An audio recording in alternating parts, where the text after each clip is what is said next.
Unacademy. Let's crack it. नमस्कार दोस्तों, pathfinder पर आप सभी का स्वागत है। मेरा नाम निधि है। दोस्तों, पॉलिटी के PYQs हम कर रहे हैं पिछले 10 साल के। आज ये हमारा पार्ट 3 है इस सीरीज का। अगर आपने अभी तक प्रीवियस क्वेश्चंस नहीं देखे हैं तो आपको प्लेलिस्ट में सारे के सारे जो पार्ट्स हैं 1 और 2 वो मिल जाएंगे। बाकी पार्ट्स भी प्लेलिस्ट में ऐड होते रहेंगे। कोशिश कीजिए कि आप इनको चेक करें और क्वेश्चंस को सॉल्व भी करें, सो दैट आपको पता भी लग जाएगा किस तरह के क्वेश्चंस आते हैं। और ऑल्सो यू कैन सी कि आप कितने क्वेश्चन अटेम्प्ट कर पा रहे हो, कितने में गलती हो रही है। तो please make sure that you see these questions and you attempt these questions. चलिए, शुरुआत करने से पहले ये मेरा छोटा सा इंट्रोडक्शन है यहाँ दोस्तों।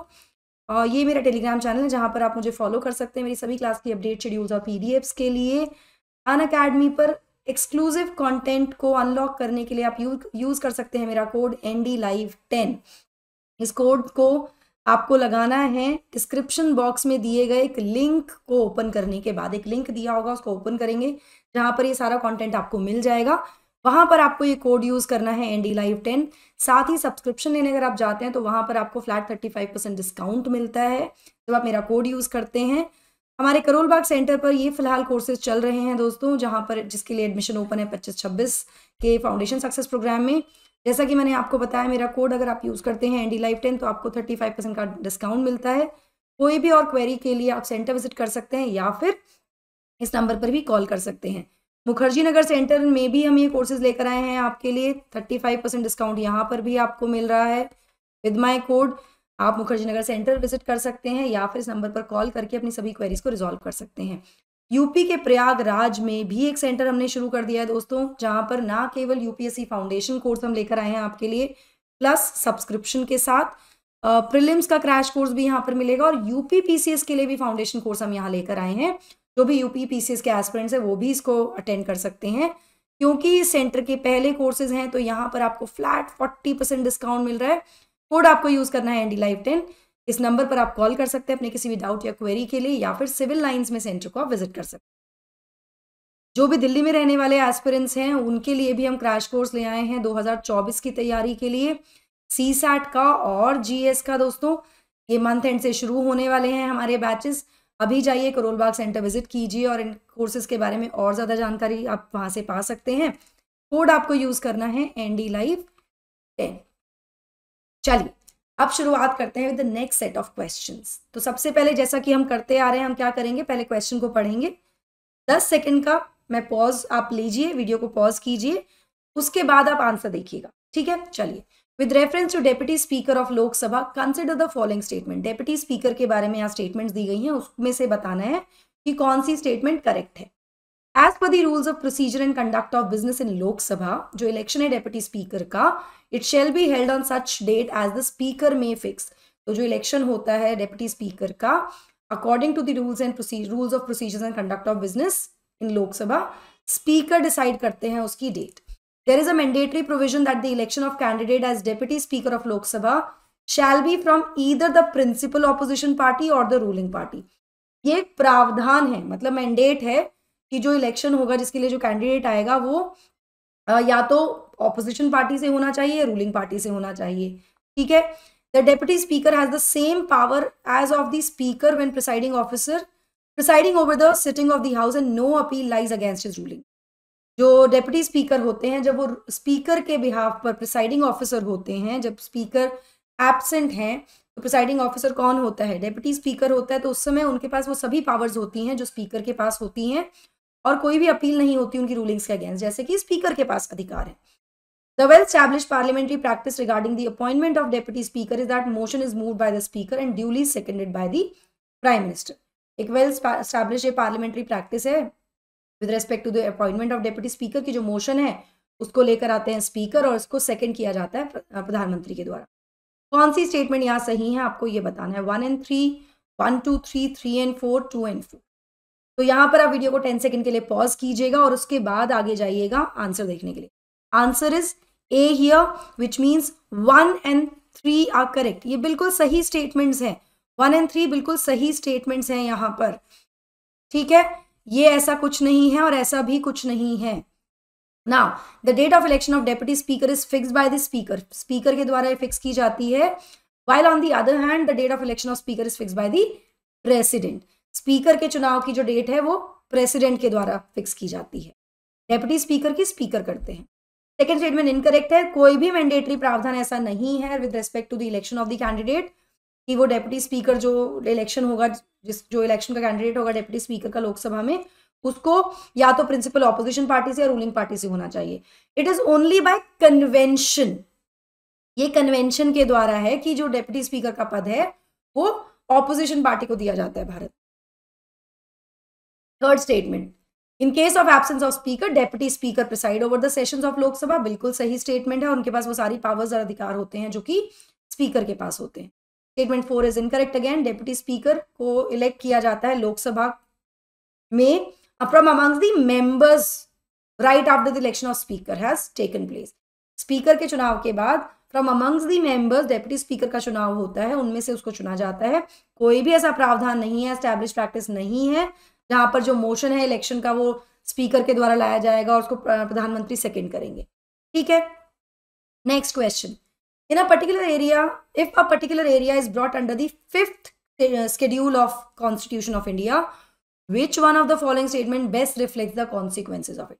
अगर 5वीं अनुसूची में किसी एरिया को लाया जाए, 5वीं अनुसूची के अंतर्गत उसको शामिल कर लिया जाए, सम्मिलित कर लिया जाए, तो उसके बाद इनमें से क्या कॉन्सिक्वेंसेज होंगे?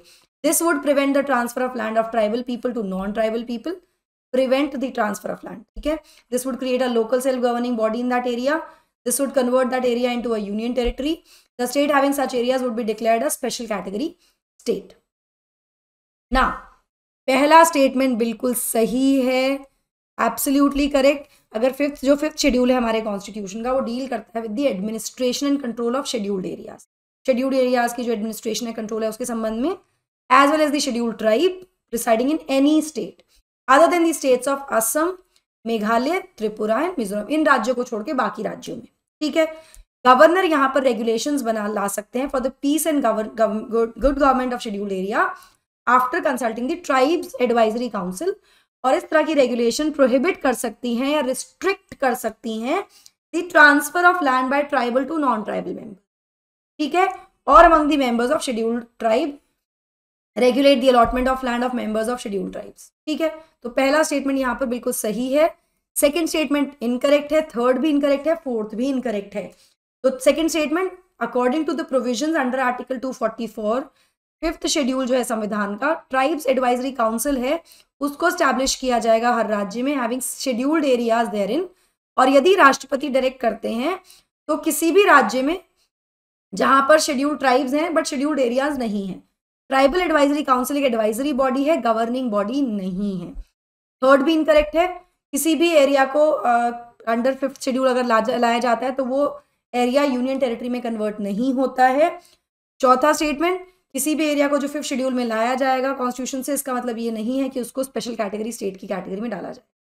ठीक है, चलिए, under the Indian constitution the concentration of wealth violates the right to equality, directive principle of state policy, the right to freedom, the concept of welfare. Now ये मैं आपको बता दूं कि 2021 या 22 के क्वेश्चंस हैं जो हम अभी अटेम्प्ट कर रहे हैं, और उस समय जो न्यूज में चल रहा था उसके अकॉर्डिंग ये क्वेश्चंस आपसे पूछे गए हैं। उस समय कॉन्सेंट्रेशन ऑफ वेल्थ को लेकर काफी कुछ डिस्कशंस हो रहे थे, कुछ कमिटीज थी, कुछ बातचीत हुई थी, इसकी वजह से क्वेश्चन है।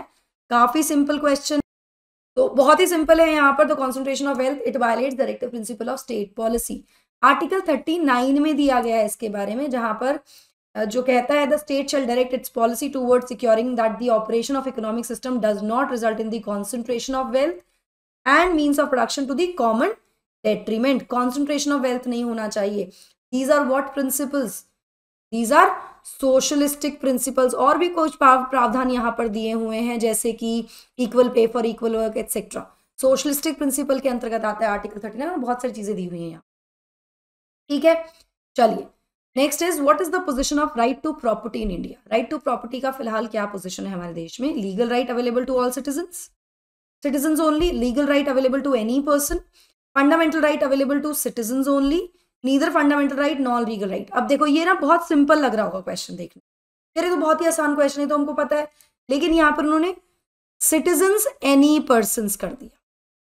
अगर आपको ये भी पता है कि लीगल राइट है ये राइट टू प्रॉपर्टी, तो भी कंफ्यूजन क्रिएट कर दिया। तो आपको क्लैरिटी होनी चाहिए। This is what I always say, that you have to have clarity of concepts. एक एक वर्ड से आपका क्वेश्चन गलत हो सकता है। The answer is B here. Right to property एक लीगल राइट है जो सभी लोगों को अवेलेबल है हमारे देश में। It is available to any person, not exclusive to the citizens of the country. ठीक है। आर्टिकल 300A जो है वो प्रोवाइड करता है that no person shall be deprived of his property, which is a legal right. अब ये कब लीगल राइट हुई, क्या ये फंडामेंटल? तो originally right to property was a fundamental right under article 19 clause 1 clause F, 7वां अधिकार था ये, जिसको हटा दिया गया था 44वें संविधान संशोधन अधिनियम 1978 के द्वारा as a from the fundamental rights से इसको डिलीट करके it was made a legal right. ठीक है। इसको इंसर्ट कर दिया गया था अंडर आर्टिकल 300A, मतलब एक बेसिकली इसको रिप्लेस करके 300A एक आर्टिकल लाया गया था बाय अथॉरिटी ऑफ लॉ, तो इसको लीगल राइट बना दिया। ठीक है।